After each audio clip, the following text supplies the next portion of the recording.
Hello everyone. Thank you so much for stopping back by the channel. If you're new, please consider subscribing. And all of you who are returning, I thank you so much for coming back. Please, everybody, leave me your comments to let me know what you think about this topic. And if you enjoy the topic, please give the video a thumbs up to make the video or the channel grow. Okay, thank you so much. So today I want to talk about the fallacies that are used by current witnesses as well as the witness organization and the governing body. So when it comes to current witnesses, those of us who are ex-witnesses or who we call PMO, if anybody doesn't know, means physically in, mentally out. So those who are still going to the congregation meetings, but they're mentally not really there because they have doubts.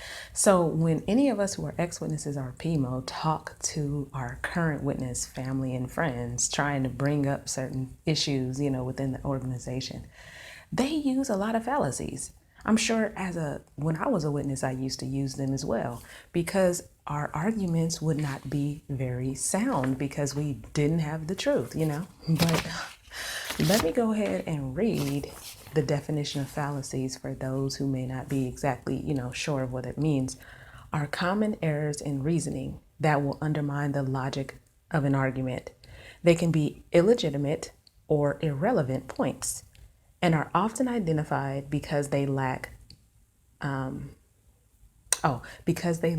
evidence that supports their claims. Okay, so it's a kind of long, definition, but basically it's a type of argument that is not very sound. It's really not backed up by anything. Okay, so one that the current witnesses use very often would be ad hominem.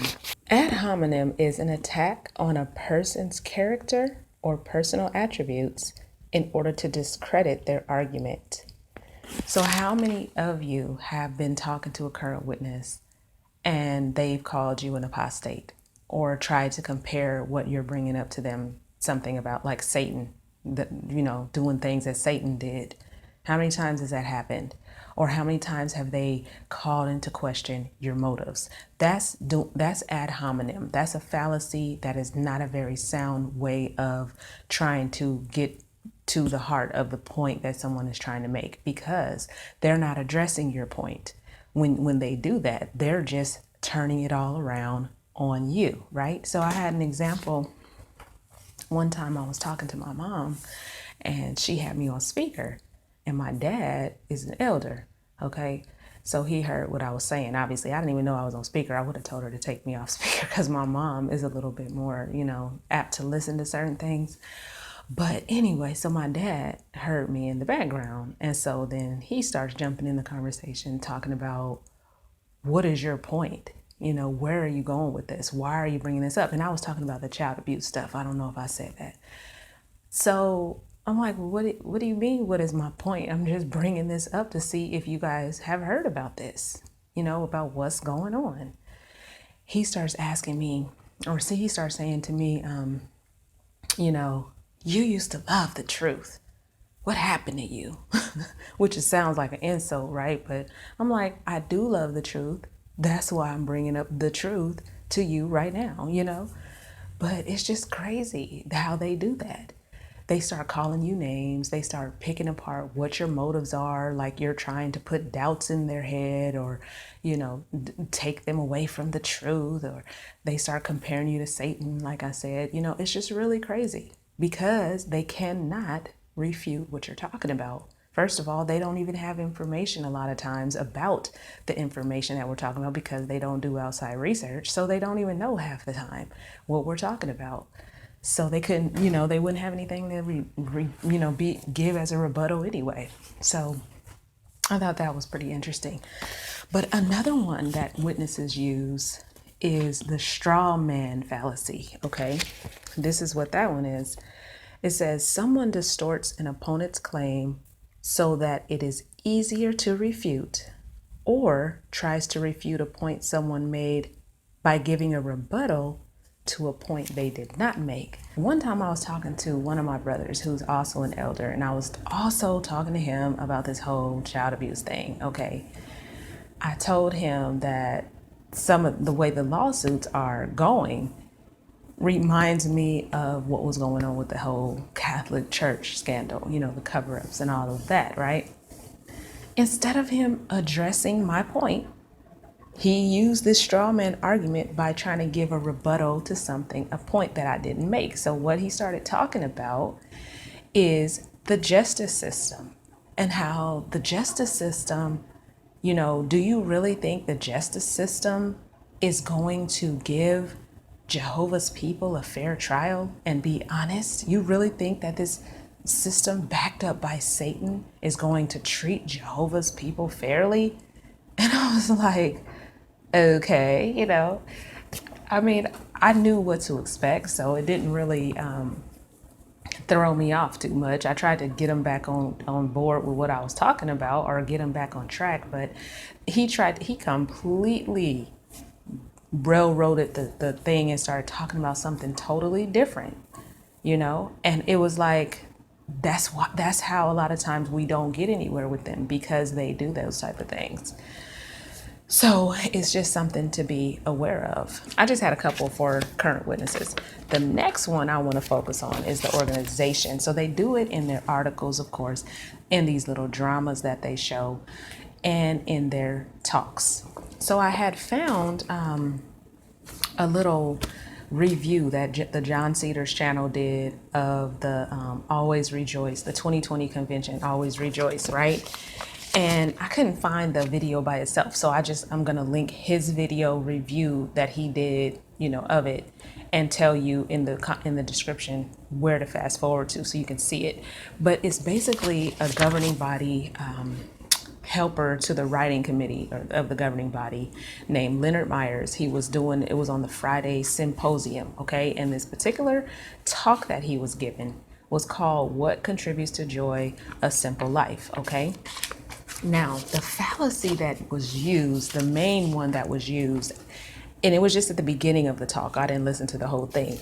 The main fallacy that was used was what was called a false analogy. Okay, now let me read that to you.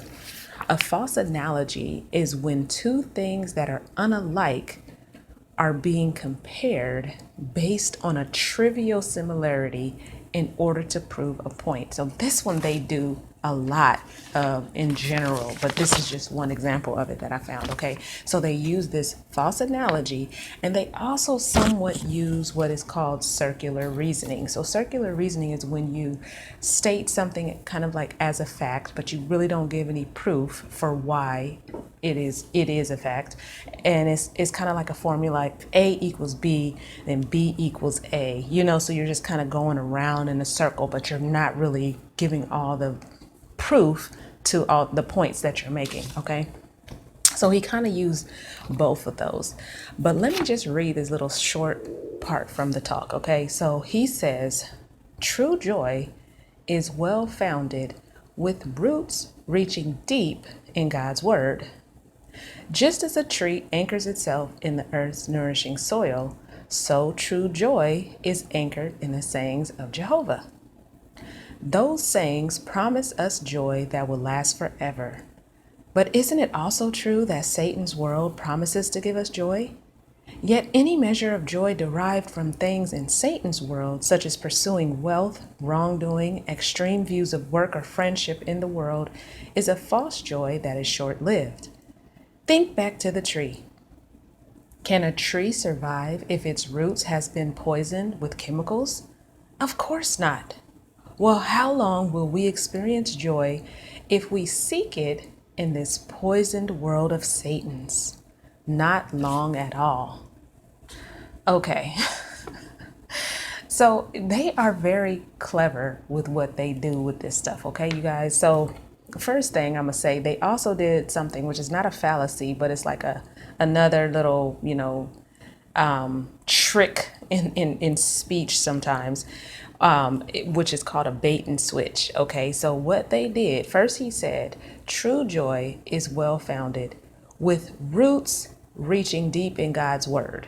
Okay, so he used the roots. Okay, this is what we're sticking with. The roots is being compared to this here. It says after that, just as a tree anchors itself in the earth's nourishing soil.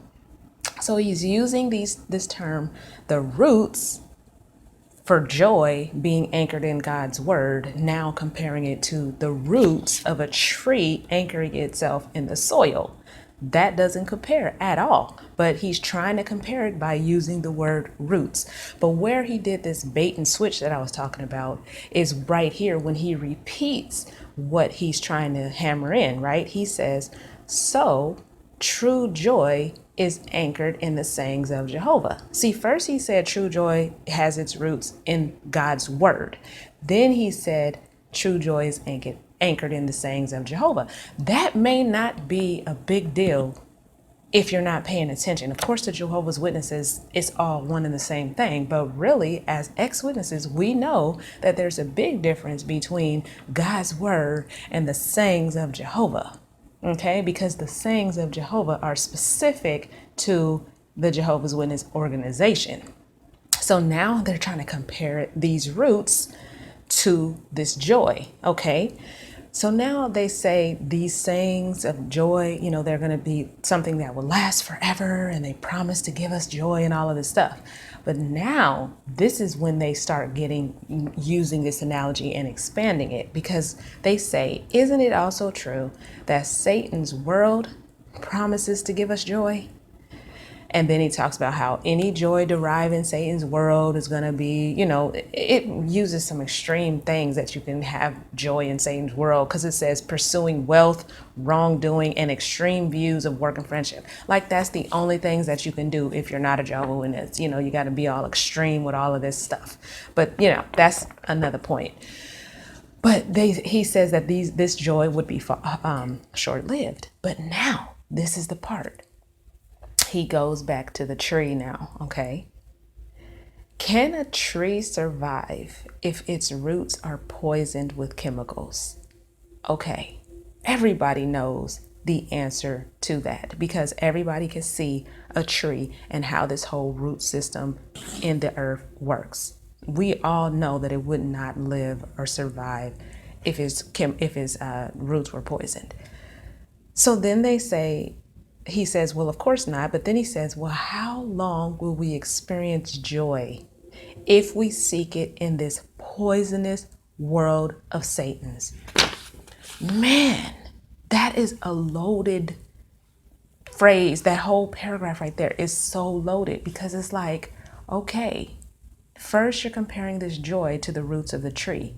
Now you're telling us that this world of Satan's is poisoned, but we didn't ever agree on that. Nobody ever said it was poison, except you mentioned if you pursue certain things, which you only were very specific about a few things that you could possibly pursue. That is what, obviously would make it poison, but you didn't really state that. It's just like, that's why it's kind of like a circular reasoning argument as well, because you're stating these things as fact. You're stating that true joy is rooted in the sayings of Jehovah. You're stating that this world is poisoned, and you're saying if you become a part of it, this is what's going to happen. But you're not proving any of this stuff. You're just making claims. So it's just really, really quite odd how they do it. And because everybody can relate and understand how the roots of the tree works, this is how something so simple like that could make somebody agree with what they're putting out there, because you're allowing them to take you on this walk and compare the roots of a tree to this joy being rooted in Jehovah. And therefore, if it's not rooted there, if it's rooted in this poison or these poison chemicals of Satan's world, then, it's not going to last, so it's just like, it's crazy. But it's so easy for people to be roped into this because of the way that they use these fallacies. I had one more that I wanted to share, you guys. Another one they do before I share that one is also appeal to emotions. Okay. And they use this a lot when they talk about the, living in paradise, and they try to tug at your heartstrings. That's basically what appeal to emotion is, obviously. It's just a way that you use things that people are emotional about or can be attached to, like the dying of a loved one or having joy or living forever, and they put these things out there in their music, in their talks, in their articles, in their dramas, and this is the type of stuff that reels people in, whether or not the argument behind it is sound, but because it is, tugging at your heartstrings, that's what makes you listen to what is being said. The other one that I was going to mention is a false dichotomy. The definition is a conclusion that oversimplifies the argument by reducing it to only two sides or choices. The way the witnesses use it a lot of times is when it's like two options, Satan's world or Jehovah's world. One time when I was doing storytelling antics of the governing body, and I was talking about Abel, this is where I came across a false dichotomy or an either or example. The article was talking about how perhaps Adam and Eve fed Cain certain concepts because they were trying to say that maybe they thought he was going to be this one who was going to fulfill the prophecy that was mentioned in Genesis, the one where it talks about bruising the serpent in the head, right? So they were trying to imply that maybe Adam and Eve fed into this, and this is ultimately what caused them to kill what caused them to kill Abel. Okay, so they used the false dichotomy when they said, they turned it around to witness parents and they said, are you going to teach your child to be a friend of Jehovah? Or are you going to feed into their pride and selfish tendencies? Like that's the only two options. You see? And we all know that being a friend of Jehovah means being a Jehovah's Witness. So by saying that, by giving that statement or asking that question, what they're in fact saying is, if you don't teach your child to be a Jehovah's Witness, you're going to be feeding into their pride and selfish tendencies. That makes absolutely no sense, but that is one that they use. Okay, the last one, I actually thought that was my last one, but the last one that I wanted to talk about is slippery slope. So slippery slope sounds pretty obvious what it means, but here is what it says. A conclusion based on the premise that one small step will lead to a chain of events resulting in some significant event. So the slippery slope argument would be, you take this one step, like A, right? A will lead to B, to C, to D, and ultimately to Z, right? Which is a negative consequence. So at one point I did a video about the prodigal sons and daughters never return. And I used a prodigal son video that I found on jw.org, which I looked for it, but I couldn't find it. So I think they might have removed it. But basically in that video, they tried to show a scenario of a guy who he used to work with his family business in construction, but he ended up getting a job in corporate America. And the next thing you know, he's starting to be late to the meetings. He's starting to fall asleep at his family Bible study. He's starting to take phone calls while he's out doing the door-to-door ministry. He's starting to change, like his whole personality. He's starting to get more irritable towards his brother when his brother's trying to play basketball with him. Now he don't got time because he's doing stuff for work. He's just starting to he's dressing different now, acting cocky now, right? All of these little stuff. And then he's starting to hang out with his co-workers, going out, having drinks, like doing all of this type of stuff. And he ends up at the very end sinning against Jehovah, okay, by having sex with one of the co-workers. And so the ultimate thing, this whole slippery slope argument is basically, if you get a job with corporate America, you're going to end up sinning against Jehovah. You see, that's what it really boils down to, what they were trying to imply.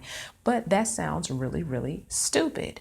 So they're not going to just put that in the article, right? They're not going to just say that. They have to show it in a drama of how these things unfold. And so that is what would keep witnesses scared of doing stuff like that, because, oh, will lead to that. This one step is going to lead to that, like, which is completely unrealistic. So these are just a few of the fallacies that I wanted to mention, you guys. I know that there are so many more, and there's many other examples that I could have found or used, but what do you think? What have you guys heard a lot of these fallacies, and can you go ahead and leave some of them in the comments, because I'd love to read your comments about this, okay? So I thank you all so much for watching, and I look forward to seeing you on the next video. Take care.